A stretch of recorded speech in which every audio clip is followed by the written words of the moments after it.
Right, folks, I just happened to meet a very nice lady here today, and just wants to talk very briefly about how she feels coerced into actually taking the vaccine. So please go ahead and that's brilliant. I like it. But yeah, please go ahead and whatever you'd like to say there for a minute. I was going to start.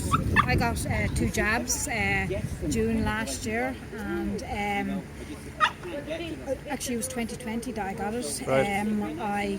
Was going to actually question about it because they had started jabs in March, and my son is studying science, so Right. I kind of was asking his advice, and he said, "Oh, absolutely, definitely, you have to take Pfizer as the actual the safest one." Right. And he goes, he said that he'd done the research, probably whatever he learnt in college is what he thought was the truth. Okay. Because he's a clever young man, normally questions things, but for some reason he hasn't done this.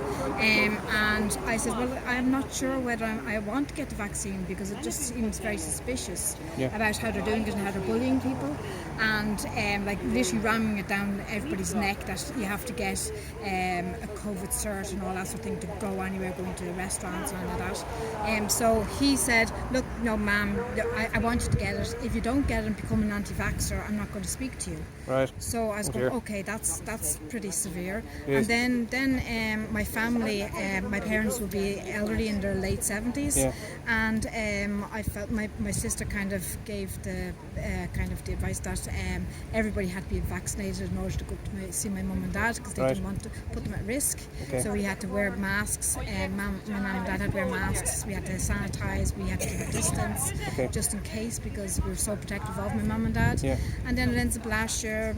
So my mum is now quadrupled jabs, so she's 2 vaccines and boosters, and she has breast cancer. She's been very ill for the past year. Right. So I had to get vaccinated in order to come up to become her carer. Okay. And she ended up getting shingles. Shingles. Yeah, the first time she got the first vaccination, and I never actually associated or connected it. I never did. Yeah. So she was very sick, and it was only when she got the booster there 3 months ago she got shingles again. Right. Which was kind of very shingles strange twice. because there's no outbreak and there's no children. She hasn't been seeing children, and the grandchildren are very little, so she couldn't have got them from that. So the only thing she could have got it from, as far as I can see, is from the vaccine. And then when I realised that 2 years ago, it must have been the same. Right. And she was very, very sick. So I am worried about her, and all the different jabs, and she probably will line up to get her 5th and 6th because she's so brainwashed by RT, and it's very worrying. All my sisters and my brothers are all vaccinated, all my nieces and nephews, and I'm scared for the future of them and myself. I've been kind of trying not to think about it too much, but I've been getting kind of heart palpitations and pains in my chest and in my right leg. And you had 2? Warm sensation. Yeah, it's a year now in August since I got my second one. Okay. Because I thought I was doing the right thing, because I was told between the media, my family, my son, I felt I wasn't given a choice. Right. I really, and it's only in the last 3-4 months I'm finding out how bad it actually is. My eyes were very closed and I had no idea. I went along with everybody else, the majority of everybody else. Yeah. And I was shocked when I found out the truth. Yeah. I did suspect, but and what was your light bulb moment that made you think that there was something wrong? I just felt lack of debate. It was more than ramming it down my throat to get a booster, and I actually was going to go and get a booster, and then I went, hang on a second, I don't want to get a booster. I feel that 2 vaccinations should have been enough to protect me. I haven't actually got COVID. I hope touch wood.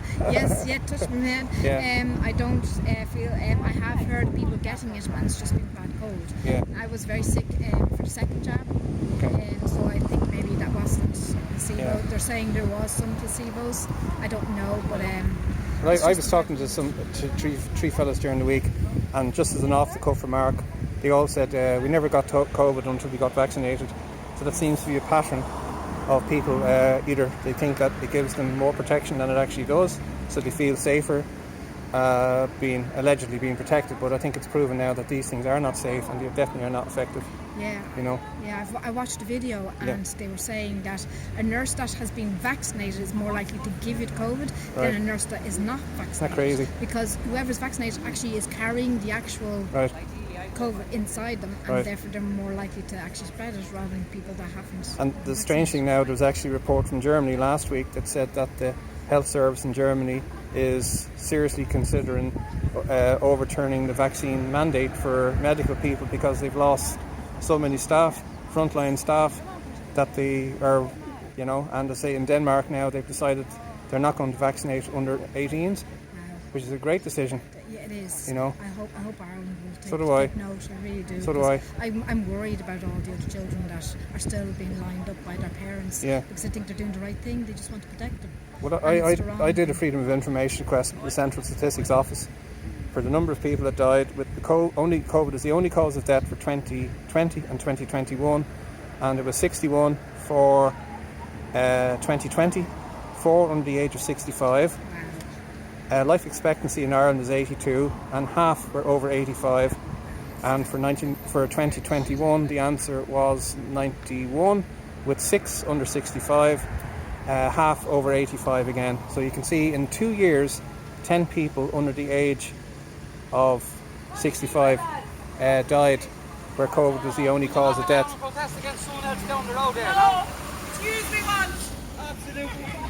There we go.